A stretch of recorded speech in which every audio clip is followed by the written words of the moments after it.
Hi friends. What is it with people who abuse their elderly relatives? They must be sick to do such a thing. I know usually there's money involved that the abuser wants to access, but really? They can't get cash some other way? After listening to the following case against the nephew, let me know what you think of his conduct and if you think he's guilty as charged. Here are the details, because elder abuse matters.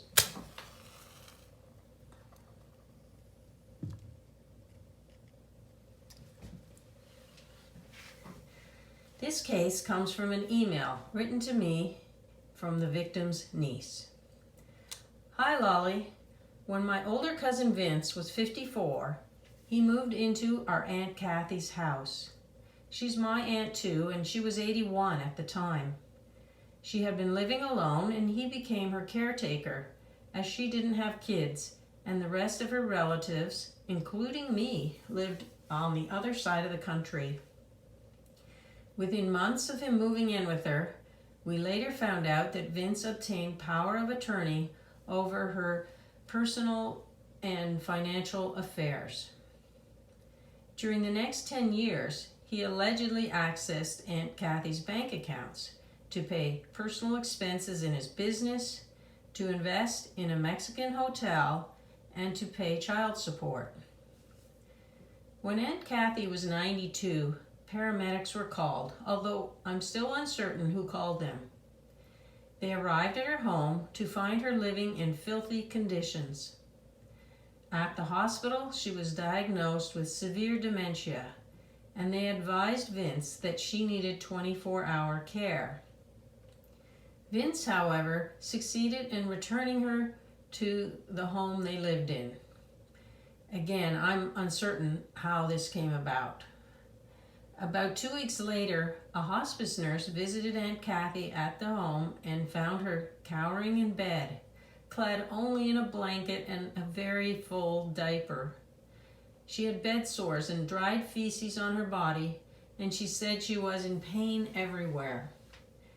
The nurse determined from Vince that he had refused to give her the pain medication doctors had told him to do, and the nurse also observed that he was physically rough with Aunt Kathy during her visit. Authorities were contacted by the nurse, and they deemed her to be in imminent danger, so Aunt Kathy was returned to the hospital. Although she was soon put under the care of an emergency guardian and other relatives were contacted, Aunt Kathy died less than a month later. Several of us relatives attended her funeral and found out what had transpired over the last decade. We soon learned from the guardian and then the police that Vince was charged with criminal neglect of a vulnerable adult. We were completely surprised, as none of us expected him to treat Aunt Kathy so poorly. While awaiting the trial, the authorities performed a broader investigation into Aunt Kathy's financial accounts, and Vince was further charged with 7 felonies alleging financial exploitation of a vulnerable adult. He had allegedly spent more than $250,000 of our aunt's money during the previous decade. It was only a matter of weeks that my relatives got another call, this time from the police, to say that, according to hospital records, Vince had been rushed to the hospital a few days earlier due to an organ failure, and he had just passed away. As his multiple abuses of Aunt Kathy had not yet gone to trial, the case would never be heard. I have to write to you that the money Vince took doesn't bother me too much, but I hate to think of him neglecting Aunt Kathy's health the way he did. She must have been scared of him in her final years and often in pain. If I had known he was so mean, I would have intervened myself. I hope this helps one of your listeners, Terry Lee. Well, friends, as I said at the beginning, sick is what Cousin Vince was. No one should ever neglect an elder like that. And after Kathy was initially hospitalized, he brought her back home to abuse her more. I'm so thankful that a hospice nurse was sent to check on them. I hope that none of you have ever heard of abuse like this, but if I'm wrong, please let us know in the comments section below. And tell us what you think of the charges of neglect and financial exploitation laid against him. Were they adequate to bring justice in this case?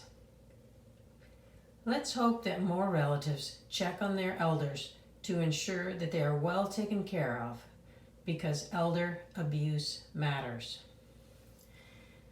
Our goal here, friends, is to share abuse cases. We hope that if you or someone you know is or has been abused, you'll recognize that you are not alone. It may be therapeutic for you to hear other stories like this one that Terry Lee emailed, and it may also be helpful for you to anonymously share your own story of abuse on this channel when you feel ready to. Just check the show notes below to find out how. And finally, if you found this matter to be helpful, please comment, like, and subscribe to grow the channel so that together we can reduce the abuse, because elder abuse matters. Please stay safe, seek help, and know that I am praying for you.